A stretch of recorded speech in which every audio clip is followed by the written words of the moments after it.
વડોદરા મહાનગરપાલિકાનું રાજકીય બોર્ડ સમાપ્ત. હવે એડમિનિસ્ટ્રેટર સંભાળશે વહીવટ. વડોદરા મહાનગરપાલિકાના રાજકીય બોર્ડનો 5 વર્ષનો કાર્યકાળ પૂર્ણ થતાં પાલિકામાં નવી વહીવટી વ્યવસ્થા અમલમાં આવી છે. મંગળવારથી સરકાર દ્વારા નિયુક્ત એડમિનિસ્ટ્રેટર પાલિકાના વહીવટની જવાબદારી સંભાળશે. કાર્યકાળ પૂર્ણ થતાં મેયર, ડેપ્યુટી મેયર અને સ્ટેન્ડિંગ કમિટીના ચેરમેન સહિતના પદાધિકારીઓએ પોતાની ઓફિસમાંથી દસ્તાવેજો હટાવી સભા સેક્રેટરીને સોંપ્યા હતા. સાથે જ પાલિકાના વાહનો પણ પરત કરવામાં આવ્યા હતા.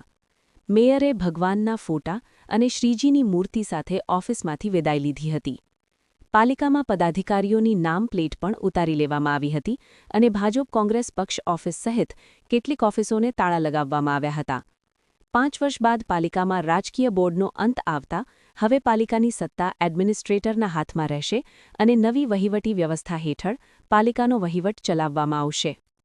ગઈકાલે એટલે કે 9 તારીખે રાત્રે 12 વાગ્યા સુધી ગયા બોર્ડની 5 વર્ષની મુદત હતી અને એ મુદત પૂર્ણ થઈ છે. ગુજરાત સરકારશ્રીના હુકમ મુજબ ઉર્જા વિકાસ નિગમ લિમિટેડના એમડી શ્રીમતી શાલિનીબેન અગ્રવાલ કે જેઓ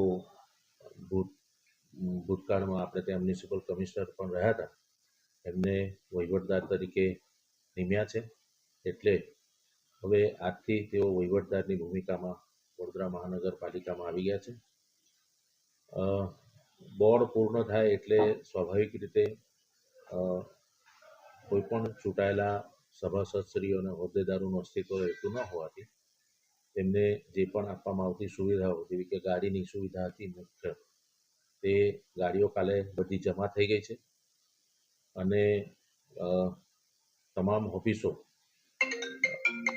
ને હવે ખાલી થઈ ગઈ છે અને એમના જે ડોક્યુમેન્ટ હોય આ 5 વર્ષ દરમિયાન, 2.5 વર્ષ દરમિયાન તેમના જે પત્ર વ્યવહારો હોય તેમને વાંચવા પૂરતા જે ડોક્યુમેન્ટો હોય, જે એમનું પોતાનું સાહિત્ય હોય, એ તમામ સાહિત્ય એમને પણ તમામ હોદ્દેદારોને સુપરત કરવામાં આવી દીધું છે. એ જ રીતે કાઉન્સિલરોના લેટર પેડને આપી હોય એ બધું જ અમે સુપરત કરી દીધું છે અને હવે વહીવટદાર સ્થાયી સમિતિ અને સામાન્ય સભા વહીવટદારની અધ્યક્ષતામાં મળશે. પાલિકાના રોજિંદા કામકાજ પર આની કોઈ અસર પડશે ખરી?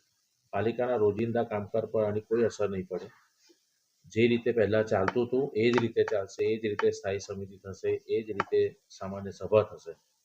બરાબર છે. એટલે પાલિકાના રોજિંદા વહીવટમાં કોઈ અડચણ ના થાય અને રોજિંદા વહીવટમાં કોઈ અડચણ ન થાય એટલા માટે જ વહીવટદારની નિયુક્તિ કરવામાં આવે છે. વહીવટદાર ક્યારથી ચાર્જ લેશે અને ક્યારે અહીંયા આવશે વડોદરામાં?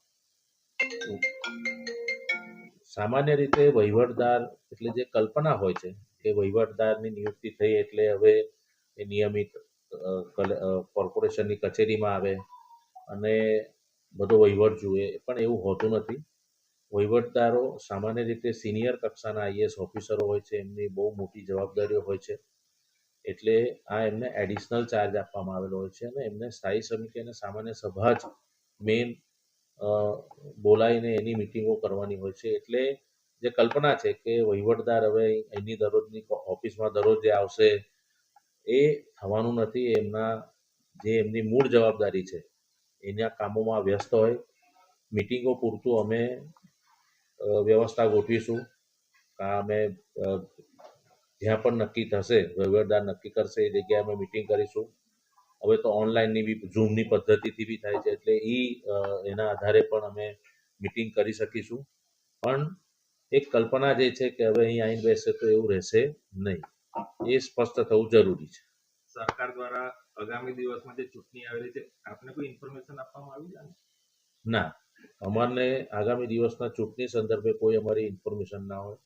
એ ચૂંટણી આયોગ, ગુજરાત રાજ્ય ચૂંટણી આયોગ જે પ્રમાણે એના કાર્યક્રમો નક્કી કરશે એ પ્રમાણે જે જાહેર થશે એ જ રીતે હશે. સેક્રેટરી વિભાગમાં એવી કોઈ સ્પેસિફિક જાણ ભૂતકાળમાં નથી કરવામાં, અત્યારે બી કરવાનું નથી.